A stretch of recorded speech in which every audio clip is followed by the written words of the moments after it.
New ইয়র্কে জাতিসংঘের ৮০তম সাধারণ অধিবেশনে ভাষণ দিয়েছেন ইসরায়েলের প্রধানমন্ত্রী বেনিয়ামিন নেতানিয়াহু। সেই ভাষণে গাজা যুদ্ধ থেকে শুরু করে আঞ্চলিক রাজনীতি পর্যন্ত নানা দাবি তুলে ধরেছেন তিনি। তবে তার বক্তব্যের অনেকাংশই বাস্তবতার সঙ্গে সাংঘর্ষিক এবং ভ্রান্ত প্রমাণিত হয়েছে।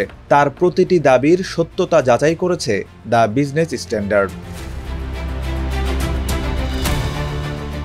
জাতিসংঘে দেওয়া ভাষণে নেতানিয়াহু বলেছেন, হামাস যদি ইসরায়েলের শর্ত মেনে নেয় তাহলে যুদ্ধ অবিলম্বে শেষ হতে পারে। তবে বাস্তবতা হলো, এই পর্যন্ত বহুবার গাজায় যুদ্ধবিরতির প্রস্তাব আটকে দিয়েছে ইসরায়েল। মার্চে একটি যুদ্ধবিরতি চুক্তি হলেও তার পরপরই ইসরায়েল হামলা চালিয়ে ৪০০-র বেশি ফিলিস্তিনিকে হত্যা করে।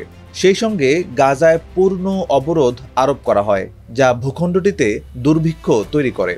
সম্প্রতি কাতারে হামাস নেতাদের উপর ইসরায়েলের ব্যর্থ হামলার পর রুদ্ধ হয়েছে নতুন করে আলোচনার সব পথ। নেতানিয়াহুর দাবি, গাজায় নিহতদের মধ্যে বেসামরিকের অনুপাত প্রতি ২ জনের মধ্যে ১ জনেরও কম। কিন্তু বাস্তবতা হচ্ছে, আগস্টে প্রকাশিত গোপন এক ইসরায়েলি ডাটাবেজ প্রমাণ করে নিহতদের ৮৩%ই বেসামরিক নাগরিক। তদন্তটি করে +972 ম্যাগাজিন, লোকাল কল ও দ্য গার্ডিয়ান। ফাঁস হওয়া ওই ডাটাবেজ অনুযায়ী এই পর্যন্ত ইসরায়েলের হামলায় ৮৯০০ হামাস যোদ্ধা নিহত হয়েছেন, যার অর্থ নিহত বেসামরিক নাগরিকের শতাংশ আরও অনেক বেশি। জাতিসংঘে দেওয়া ভাষণে নেতানিয়াহু অভিযোগ করেছেন, হামাস মসজিদ, স্কুল, হাসপাতাল ও আবাসিক ভবনকে মানব ঢাল হিসেবে ব্যবহার করছে। তবে বাস্তবতা হলো, এই দাবির কোনো প্রমাণ পাওয়া যায়নি। বরং ইসরায়েল এসব স্থানে বারবার বোমা হামলা করেছে। যেখানেই সাধারণ মানুষ আশ্রয় নিয়েছে, হোক সেটি হাসপাতাল, অ্যাম্বুলেন্স, বিদ্যুৎ কেন্দ্র বা পানি সরবরাহ ব্যবস্থা, সবই ইসরায়েলের আঘাতের শিকার হয়েছে। নেতানিয়াহু দাবি করেন, জনগণকে সরতে বলা মানেই গণহত্যা নয়। কিন্তু বাস্তবতা ভিন্ন। আন্তর্জাতিক আদালত আইসিজে, জাতিসংঘের তদন্ত কমিশন, অ্যামনেস্টি ইন্টারন্যাশনাল, বিটসেলেম সহ বহু সংস্থা প্রমাণ দিয়েছে, ইসরায়েল গাজায় গণহত্যা চালাচ্ছে। লোকজনকে দ্রুত সরতে বলা হলেও নিরাপদ আশ্রয় নেই, খাদ্য ও চিকিৎসা আটকানো হচ্ছে, ফলে হাজারো মানুষ পথে ঘাটে মারা যাচ্ছে।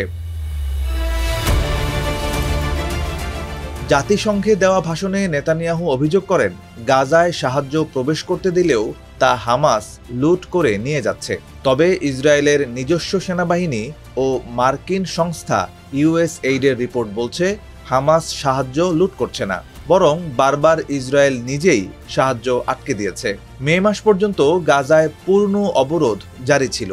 পরে যে গাজা হিউম্যানিটেরিয়ান ফাউন্ডেশন গড়া হয়, সেটিও ইসরায়েলের নিয়ন্ত্রণাধীন, যেখানে সাহায্য নিতে গিয়ে হাজারো মানুষ গুলিতে নিহত হয়েছে। অন্যদিকে নেতানিয়াহু নিজেই স্বীকার করেছেন, গাজায় নির্দিষ্ট একটি ফিলিস্তিনি গোষ্ঠীকে ইসরায়েল অস্ত্র দিচ্ছে, যারা ত্রাণের ট্রাক লুট করছে। নেতানিয়াহু তার বক্তব্যে দাবি করেন, ইরান পারমাণবিক বোমা তৈরির পথে রয়েছে। খুব দ্রুতই তেহরান পরমাণু শক্তির অধিকারী হবে।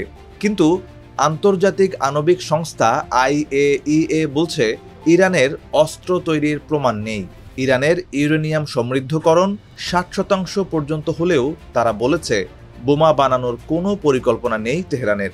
অথচ ইসরায়েল নিজেই অন্তত 90টির বেশি পারমাণবিক ওয়ারহেড মজুত রেখেছে বলে বিভিন্ন আন্তর্জাতিক গবেষণা সংস্থার ধারণা।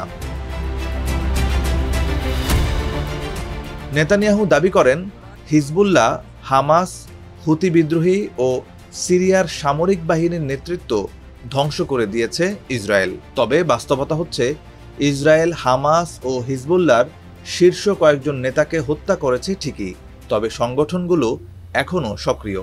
লেবাননে হিজবুল্লাহ প্রতিরোধ চালাচ্ছে, গাজায় হামাস নতুন যোদ্ধা নিয়োগ করছে, ইয়েমেনের হুতিরাও ইসরায়েলকে লক্ষ্য করে ড্রোন ও ক্ষেপণাস্ত্র হামলা অব্যাহত রেখেছে। সিরিয়ায় আসাদ সরকারের পতনের পরও দেশটিতে ইসরায়েলি দখলদারিত্ব চলছে। বিশেষ করে গোলান মালভূমি ও দামেস্কের দক্ষিণাঞ্চলে এখনও ইসরায়েল সক্রিয়।